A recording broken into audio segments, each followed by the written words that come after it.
My girlfriend said she needed time to find herself. Turns out, that meant sleeping with other guys and then showing up later acting like she still had a place in my life. I told her no, and what happened next? Well, that left her completely stunned. Funny enough, the whole thing started on an unremarkable Wednesday night, smack in the middle of a typical evening. Just me, her, and some leftover Thai food we both loved. Nothing fancy. That's when she dropped the bomb. I think we need a break. Now, I'm not the kind of guy who freaks out over stuff. I've worked hard for my stability, I've got a steady job in IT, I own my home, and I like to keep things low-key. So, when she said that, it didn't rock my world. Maybe for half a second, I blinked. Then it made sense, she wanted space. Alright then, I thought, she can have her space. Just not while living under my roof. I stayed cool. I set my fork down, looked her straight in the eyes, and said calmly, if you feel like you need a break, that's fine. But this is my place, so you'll need to pack your things and figure out where you're going. The way she stared at me, you'd think I'd told her to hop on a rocket to Mars. Wait, seriously? She asked, totally thrown off. Yeah, seriously, I said. What did she think? That I'd just hang around twiddling my thumbs while she wandered off to find herself? If someone's unsure about being with you, why should you be the one to wait around? I had no intention of being a backup plan. To be fair, she didn't put up much of a fight. Maybe she thought I'd plead with her to stay, maybe even ask what went wrong. But that's not me, I'm not begging anyone to stick around, not even Sabrina. That night, she packed a suitcase, called her sister, and waited by the door. For a second, she lingered there like she had something left to say. But I just opened the door and held it without a word. Because that's the truth, if someone wants to leave, let them. Don't cling to them like dead weight. You open the door and let them walk. Once the house went quiet again, I sat in the living room staring at the half-eaten pad thai on the coffee table. It didn't feel like some dramatic breakup scene, more like a shrug. I wasn't crushed. Just irritated. I'd built a life where Sabrina had every chance to be happy. Instead of talking to me when something felt off, she chose the easy out. A break. The next morning, I gathered the few things she'd left behind, some toiletries, a couple of my hoodies she always stole, and that beat-up old copy of Pride and Prejudice she loved. I boxed it up and shoved it in the hallway closet. If she wanted her stuff back, she knew where to find it. I wasn't going to play delivery boy. At first, not much changed without Sabrina around. I still got up at 6, hit the gym, then spent the day buried in client work. The house was quieter, sure, but that wasn't exactly a bad thing. Gave me time to breathe. Time to think. It's not that I didn't care about her. I did. I just wasn't about to let her absence knock my whole world off balance. What really got to me, though, was how easily she walked away. That part stuck. I started mentally rewinding the past few months, wondering if I missed something obvious. Were there signs? Did I overlook moments where she pulled back? Nothing came to mind. Our relationship wasn't perfect, but it wasn't falling apart either. We didn't fight often, and when we did, it was over dumb stuff. Like which takeout to order or who forgot to put the toothpaste cap back on. Normal couple things. Sabrina never once said she felt stuck. Not a word. No real warning signs that she was even thinking about backing off. She just made the call. All on her own. That's what bugged me the most. Relationships are supposed to be a team effort. You don't just hit pause solo, you talk it through, you try to work it out together. She didn't even give me that chance. She made up her mind and expected me to sit around waiting for her to snap out of it. No way. Over the next few days, people started reaching out once they caught wind of what happened. My sister called first. She left. Just like that, she said, more shocked than I was at that point. I gave her the short version, and right away she backed me up. Good for you, she said. Don't let her treat you like a doormat. If she doesn't see what she's got, that's on her. Then there was Marcus, my best friend and unofficial life coach. He stopped by a couple nights later just to check in. He's not the kind of guy to sugarcoat anything. Man, you dodged a bullet, he said. If she's this flaky now, imagine how she'd act when life really hits the fan. That stuck with me. If Sabrina couldn't handle regular relationship bumps, how would she hold up during something real? Like marriage? Kids? It was better to know now than later, before things got messy. By the end of that week, I felt like I'd made peace with it. If she wanted her break, she could have it. I wasn't chasing after her or burning time wondering what she was up to. That's the thing about people who say they need space. Half the time, they're not searching for clarity. They're seeing if something better's out there. And if they think they can wander off, test the waters, then come crawling back whenever they feel like it, they've got another thing coming. I knew my worth. And I sure as hell wasn't going to settle for someone who didn't. So, I kept pushing forward. And truth be told, it felt damn good. It didn't take long for the rumors to start flying. In a neighborhood like mine, tight-knit, where everybody knows everybody, news travels fast, especially when a couple suddenly splits and you share a circle of mutual friends. Now, I wasn't out there waving a flag that said, "Hey everyone, Sabrina needed a break," so she dipped. But clearly, she didn't share the same sense of privacy. At first, it was little things. About a week after she left, my buddy Luis shot me a text. "Hey man, hope you're good. I ran into Sabrina down at the dock last night." He added, "She seemed different." That word, different, just hung there. What was I supposed to do with that? I didn't even respond right away because I didn't feel like decoding whatever he meant. And I sure didn't follow up with questions. Let her be whoever she wanted to be. She wasn't my responsibility anymore. Then a couple of days later, Tessa called. "I'm not sure if I should even tell you this," she began, classic warning that something uncomfortable is coming. She'd seen Sabrina out at the tavern with some guy. They looked kind of cozy, she said. That word, cozy, stuck in my head. Not because I was jealous or anything, but because it confirmed what I already had a gut feeling about. This so-called break. It wasn't about self-reflection or soul-searching. It was about seeing who else was out there, and clearly, she wasn't wasting time. I thanked Tessa for letting me know and hung up. I didn't feel angry, not really. And I wasn't jealous either. What I felt, honestly, was more like insulted. We spent 5 years together, and the first thing she does after walking out is go play footsie with some guy at a bar. It wasn't about me wanting her back. It was just about a little damn respect.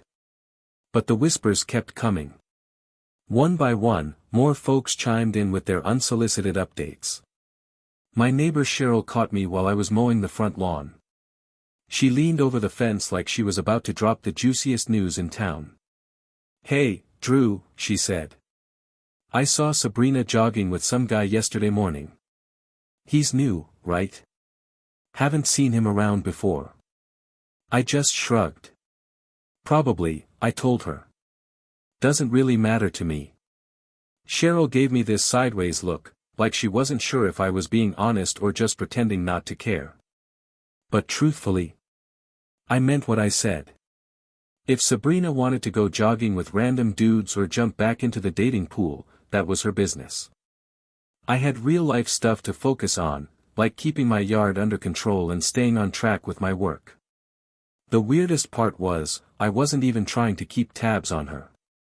People just kept volunteering the info. It was like the universe wanted to keep throwing it in my face. You know when someone tells you not to think about something, and then that's all your brain wants to do? That's what it felt like.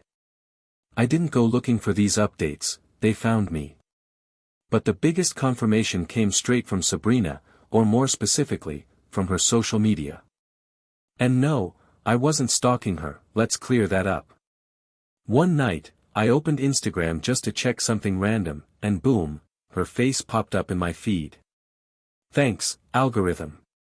Apparently, it thought I'd want to see what she was up to. There she was, laughing in the background of some tagged photo, sitting across the table from a guy I didn't recognize. He looked like one of those dudes who lives at the gym and takes mirror selfies for fun, tight shirt, perfect beard, all that. They were at some trendy new spot downtown, one of those fancy places Sabrina used to mention but never got around to booking. And there she was, grinning like she didn't have a care in the world. I just shook my head. It wasn't heartbreak I felt. More like a quiet kind of disappointment. After everything we'd shared, I figured she'd at least take a little time to process it all. Maybe show a shred of respect for what we had. Instead, she was out here acting like she'd been single all along. Like I was never even part of the picture. I closed Instagram after that and didn't check her page again. Didn't need to. Whatever she was doing, she could keep doing it. I wasn't going to sit there watching her life play out like some unwanted soap opera. But there was one thing that did rub me the wrong way, how she was telling the story to people. One night, Dana, an old mutual friend, called me out of the blue. "So Sabrina told me you two are on a break," she said, her voice full of doubt. "But she kind of made it sound like it was your idea." "My idea?" I actually laughed. "Dana, I don't know what Sabrina's been telling folks, but let's be real, she asked for the break, not me. All I did was tell her she couldn't hang out here while she sorted through her midlife identity crisis. She needed space, and I gave it to her," I added. Dana sighed. "Yeah, well, that's not how she's spinning it. She's acting like you forced her out." That didn't shock me. Sabrina had always been good at flipping the narrative when it suited her. She could play the victim like it was second nature. But I wasn't about to waste my breath trying to set the record straight. If people were going to believe her side without checking in with me, that was on them. The people who actually knew me, who mattered, they understood the truth. That was enough. And the funniest part in all of this? The more I heard about what Sabrina was up to, the more it validated my decision to let her go. She wasn't the person I thought I'd spent 5 years with. Or maybe she was, and I just refused to see it. Either way, I didn't feel like I'd lost anything. Honestly, it felt like I avoided a major headache down the line. Every time someone told me about her newest guy or latest outing, I just smiled and kept it moving. It even became a running joke between me and Marcus. "Man, she's running through guys like it's an all-you-can-eat buffet," Marcus said one night, half laughing into his beer. I cracked up because, well, he wasn't wrong. Sabrina wasn't finding herself. She was just trying to patch up whatever empty spot she was feeling inside by grabbing attention from whoever gave her the time of day. And you know what? That wasn't my issue to worry about anymore. By the time week 2 rolled around, the gossip started to taper off. Maybe folks got tired of keeping me in the loop, or maybe Sabrina's little drama parade wasn't as entertaining anymore. Either way, I was glad for the quiet. I didn't need to know what she was doing. I was too focused on my own life. There's a saying that goes, when someone shows you who they are, believe them. And man, Sabrina made herself pretty clear. She showed me she wasn't in it for the long haul. She wanted to play the field, see what was out there, and that was her choice. But I wasn't going to sit around waiting for her to come back. I had a house, a stable life, and my self-respect. That meant more than staying with someone who couldn't make up her mind. Then, 3 weeks after she walked out, I got a text. No greeting, no checking in. Just 4 blunt words, "Can we meet up?" I actually laughed when I read it. After everything? Now she wanted to talk. I wasn't exactly itching to sit down and hear her version of things, but I'm not the kind of guy who leaves loose ends dangling either. So, I texted back. When and where? She picked the little park downtown, the one we used to go to when we needed a breather from life. We'd sit there for hours, pretending we weren't stressed, like we had all the time in the world. I agreed to meet, mostly out of curiosity. I wanted to see what kind of excuse she'd try to pitch this time. I didn't expect a real apology, more like some half-baked attempt to justify what she did. The day of, I showed up 10 minutes early. Not because I was excited, but because I didn't want to give her the chance to show up first and act like she had the upper hand. I grabbed a coffee on the way and settled on a bench by the big fountain, sipping it slowly while I waited. When Sabrina arrived, a couple things stood out. First, she looked like she'd been in her own head too much. Hair thrown into a lazy bun, no makeup, and that old oversized sweater she always wore when she was feeling guilty about something. Second, she seemed smaller somehow. Not physically, but in her energy. Like she wasn't so sure of herself anymore, not like she was when she walked out my front door 3 weeks earlier. She spotted me, gave this awkward wave, and made her way over. I didn't get up. I leaned back in the bench and gave her a nod. If she wanted to talk, she could do the heavy lifting.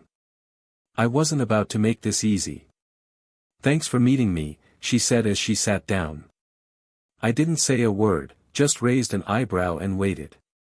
Let her feel the silence. She'd earned that. She dove into this long, rambling explanation, how she'd been lost and confused when she asked for the break. Tried spinning it like she'd done me a favor by stepping back to work on herself. "I didn't want to drag you down while I sorted through my feelings," she said, avoiding my eyes. That one actually made me chuckle. Drag me down. Lady, I wasn't the one spiraling. My life was steady. I knew who I was. She was the one bouncing around trying to find herself.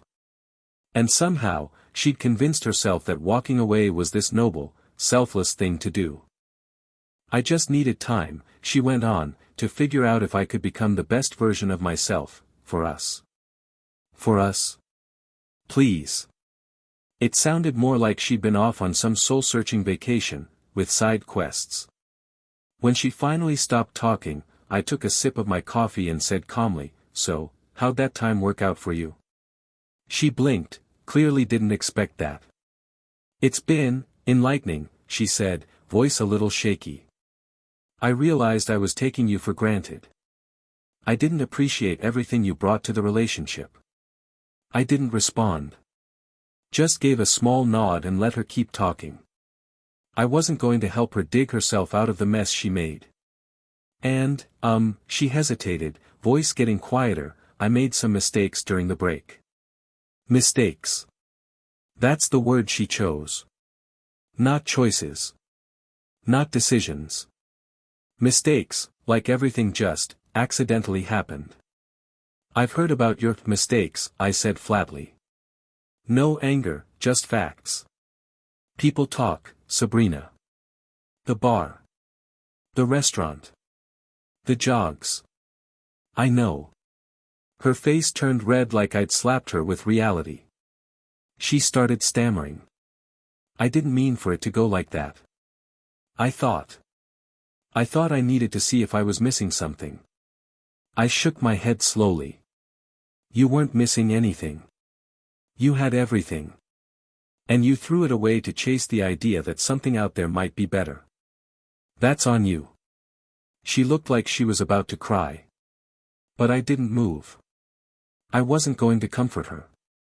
She made the choice to leave, now she had to live with it. "I realize now how much I care about you," she said, voice trembling. "I want to fix things. I want to come home." And there it was. The big ask. She wanted back in.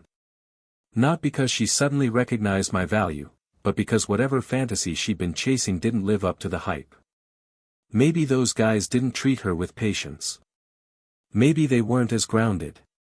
Or maybe they just weren't me. Didn't matter. She wasn't asking to come back out of love. She was asking because I was the safe option. "No," I said simply, leaning back on the bench. She looked stunned. Like the word had never crossed her mind as a possibility. No, I repeated. You asked for a break. You got it. But you don't get to walk back into my life just because Plan B didn't work out.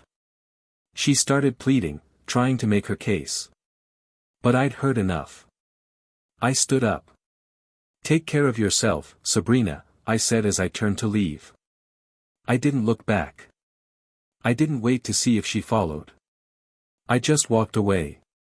As far as I was concerned, that part of my life was done and dusted. Sabrina made her choices, and now she had to deal with the fallout. If there's one thing I took away from the whole mess, it's this: don't let anyone treat you like a backup plan. If someone doesn't recognize your value, you don't owe them your patience while they figure it out. You walk forward and don't look back. That's exactly what I planned to do. After meeting Sabrina in the park, it felt like I'd finally dropped a weight I didn't even realize I was carrying. It wasn't just about saying no or walking away, it was about finally standing up for myself. I hadn't noticed how much emotional baggage I'd been lugging around ever since she dropped the whole "I need a break" speech. But that was over now. No more doubt, no more replaying it in my head. First thing I did when I got home: cleared out the hallway closet. That box of her stuff. I tossed it into my trunk and drove straight over to her sister's house. Left it on the porch, no message, no warning, no text. She could deal with it on her own time. I wasn't about to let her take up space in my home, or my head, any longer. Over the next few days, I started to fall into a new rhythm. The house felt different without Sabrina around, but not in a sad way. It was quieter, yeah, but the quiet felt peaceful, not empty. I didn't have to deal with her sighing every time I left a plate in the sink or hearing another passive-aggressive comment about what I could improve around the house. It felt like mine again. And I wanted to lean into that. I rearranged the living room, got rid of those pillows she insisted on, and even swapped out the shower curtain. Little things, but each change made the place feel more like my space again. One evening, Marcus came over to hang out. He hadn't seen the place since Sabrina moved out. The second he walked through the door, he looked around and said, "Dude, it actually feels good in here now. Lighter, even." I laughed. "Yeah, funny how the air clears up when you remove the storm cloud." He smirked and said, "You're thriving, man. So what's next? Turning this into a bachelor palace?" I shook my head. "Nah. I'm not trying to throw parties every weekend. I just want to focus on myself for a while. Figure out what makes me happy again." And honestly, that's exactly what I did. Work became a whole new zone for me. Without the emotional distraction of a strained relationship, I found myself getting fully locked into projects again, and enjoying it. My focus was sharper, my productivity skyrocketed, and people noticed. One day, my boss pulled me aside and said, "Whatever's changed lately, keep doing it. It's working." It's funny how cutting off a toxic connection can make everything else fall into place. But the biggest shift, that happened in my head. Without Sabrina's drama taking up real estate in my brain, everything felt clearer. I wasn't second-guessing myself all the time or walking on eggshells trying not to upset her. I wasn't wasting energy trying to decode her moods or keep the peace. Sure, there were moments when she crossed my mind. That's normal. You don't spend 5 years with someone and just erase them overnight. But as the days rolled on, those thoughts showed up less and less. And when they did, they weren't filled with hurt or bitterness. They were just neutral. That indifference became rock solid the moment mutual friends mentioned her name in passing. One friend casually said they saw her at some party. I just replied, "Good for her," and moved on. I didn't ask for details. I didn't care who she was with or what she was doing. None of it mattered anymore. By the time a full month had passed since that park meetup, I felt like myself again. Not a new me, just the version of me I'd kind of lost along the way. The guy who didn't need to compromise his peace just to keep someone else comfortable. What really stuck with me was realizing how strong I actually was. When Sabrina left, I could have let it wreck me. I could have spiraled, begged, tried to pull her back. But I didn't. I stood firm, kept moving, and ended up building a better life than the one we had together. This wasn't about proving anything to her, or anyone else. It was about proving something to myself. And I did. Sometimes, the most powerful thing you can do is let go of what's holding you down. Whether it's a relationship, a toxic mindset, or some situation that just keeps dragging you backwards. Letting go can be the most freeing thing in the world.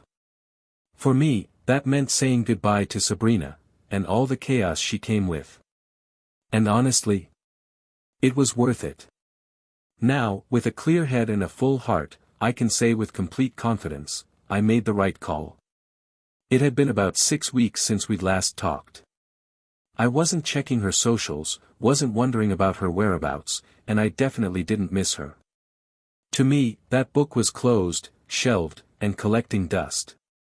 So when I got a random text that said, "Hey, this is Tyler. Can we talk? It's about Sabrina," I almost didn't answer. Tyler? Who the hell was Tyler? I had no interest in more drama, and the idea of getting sucked back into Sabrina's orbit made my skin crawl. But, of course, curiosity got the better of me. I texted back, "What do you want?" His reply came quick, "It's better if we talk in person. Can we meet?" Something about the message felt off. If it had been Sabrina texting, I would have ignored it without hesitation. But this was different. And against my better judgment, I agreed to meet him the next day at a downtown cafe. Worst case, I'd waste half an hour.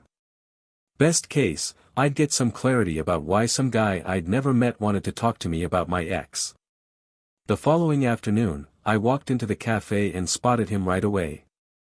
He was sitting in a corner booth, nervously fidgeting with his coffee cup. Early 30s, clean cut, looked like the type who probably spends more time on LinkedIn than actually living life.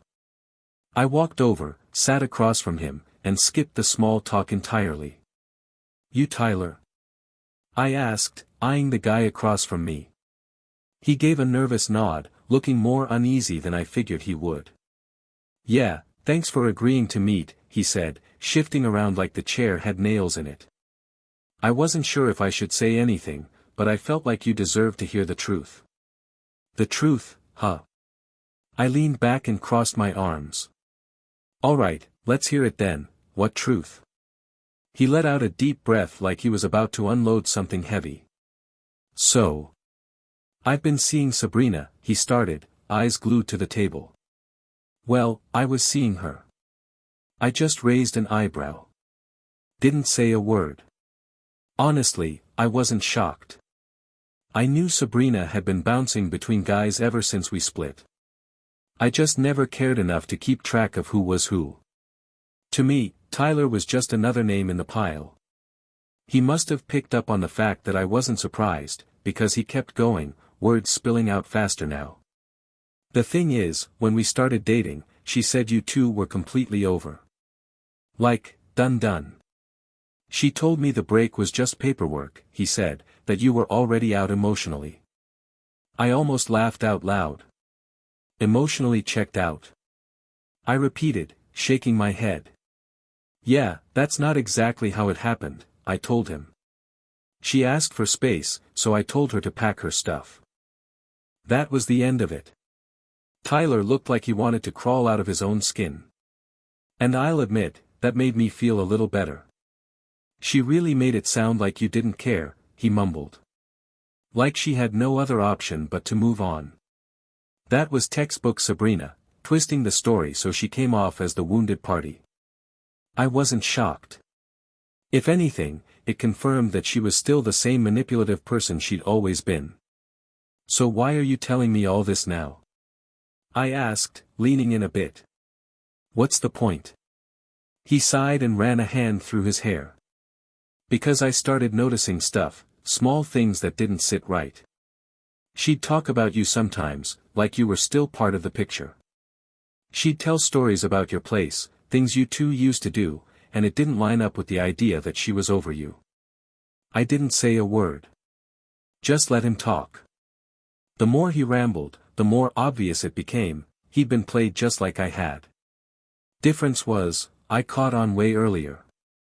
She wasn't up front with either of us, he admitted. Made me think you were the problem. But I'm starting to see the bigger picture. She was juggling both of us. Keeping her options open. And once things between us started going downhill, she started talking about maybe getting back with you. There it was. That's what this meeting was really about. Tyler wasn't trying to clear his conscience, he was just another guy who'd been burned and didn't want to go down without company. Let me get this straight, I said, voice calm but with an edge. She told you we were over, made it sound like I didn't give a damn, and then tried to use me as a backup plan when things with you started falling apart? He gave a sheepish nod. Pretty much. I leaned back and let out a quiet chuckle. Sounds like you've had a rough ride, man. But I already knew what she was like. That's why she's not part of my life anymore. He looked surprised, like he expected me to blow up, maybe punch the wall or something. But why would I? Sabrina had already shown me who she was. I didn't need Tyler to prove it. We sat there in silence for a beat. Tyler fiddled with his cup, clearly trying to figure out what to say next. Then he finally looked up. I just thought you should know. I didn't want you thinking you were losing your mind. Crazy. I said with a half smile. Buddy, I'm not the one who got played. I saw through her the second she asked for that so-called break. You, on the other hand. I let the rest of the sentence hang, letting the weight of it land on him. To his credit, he didn't make excuses. Just nodded like he knew he'd stepped into something he shouldn't have. When we finally got up to leave, he paused and held out his hand. I thought about ignoring it, but figured what the hell. He wasn't the enemy. Just another sucker caught in the web like I once was. Good luck, he said, his voice low. You too, I told him, though I wasn't convinced he'd learned anything from all this. On the drive home, I actually laughed out loud. What a mess. Sabrina thought she could string both of us along, but she ended up with neither. There was something poetic about it. She tried to run the game, and got played herself. After that chat with Tyler, I was officially done. Done with Sabrina, done with her circus of drama, done with anything even close to her orbit. I thought I'd already closed that chapter, but meeting Tyler. That sealed it. The proof that she was playing both sides. That was all I needed to walk away for good. But of course, Sabrina wasn't the type to go out quietly. Just a couple days later, she texted me again. Hey, can we please talk? I've been thinking a lot, and I really want us to work this out. I didn't even bother replying. What was the point? She didn't get to come crawling back just because her plans fell apart. Not this time. Silence was the only thing she deserved from me. Ignoring her didn't stop the flood, though. Over the next week, the texts just kept coming. Some were full of apologies, dramatic, regret-soaked messages like, I know I screwed up. I'd take it all back if I could. Others leaned on guilt, trying to push some emotional button. I just need closure. Don't I deserve at least that? No, she didn't. She wasn't owed closure. That was a luxury she lost the second she walked away. Then the calls started. Her name lit up my phone more times than I could count, and each time, I hit decline without hesitation. Honestly, it was almost funny how desperate she was getting. She'd torched every bridge between us, and now she thought a few tearful words would rebuild it all. Not a chance. I wasn't buying the act. One night, while I was out in the garage working on a wood project, I heard a knock at the door. Figured it might have been Marcus dropping by like he sometimes did without warning. But when I opened the door and saw Sabrina standing there, I let out a tired sigh. She looked different, but not in some glow-up kind of way. More like someone who hadn't slept or eaten right in a while. Hair all over the place, eyes red and puffy, and this pathetic expression that might have worked on someone else, but not on me. "What do you want, Sabrina?" I asked, leaning casually against the doorframe. She hesitated, clearly scrambling to come up with some perfect line. But all that came out was, "I miss you." I almost laughed in her face. Miss me? The guy she kept in her back pocket while she played around with other men? Yeah, no thanks. I don't know what you're expecting me to say, I told her flatly. You made your bed. I made mine. I made a mistake, she said quickly, her voice shaky. I thought I needed something different, but I didn't. Everything I really wanted, I had with you. I just couldn't see it at the time. I crossed my arms and looked her dead in the eyes.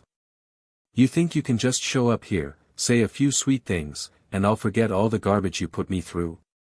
That's not how this works. That's when the tears started.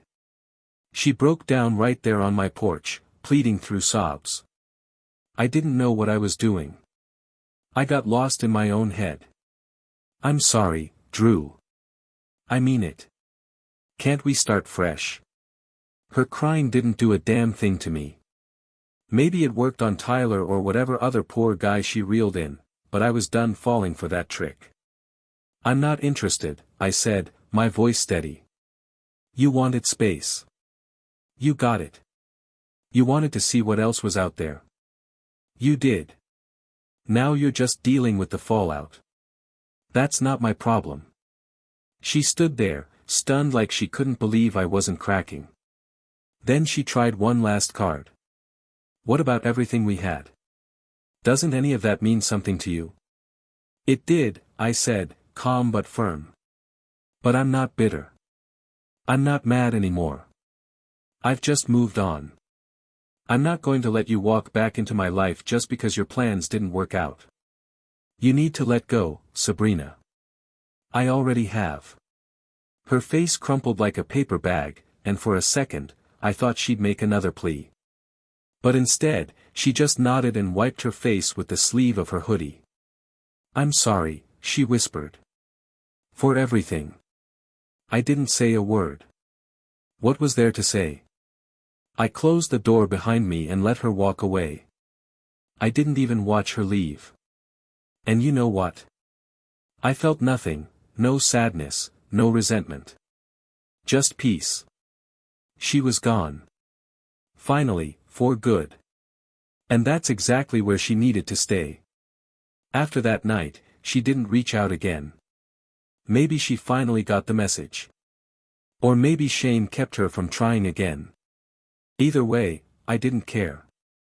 My life felt lighter without her in it. I started planning a trip I'd always put off, something just for me. No distractions. No drama.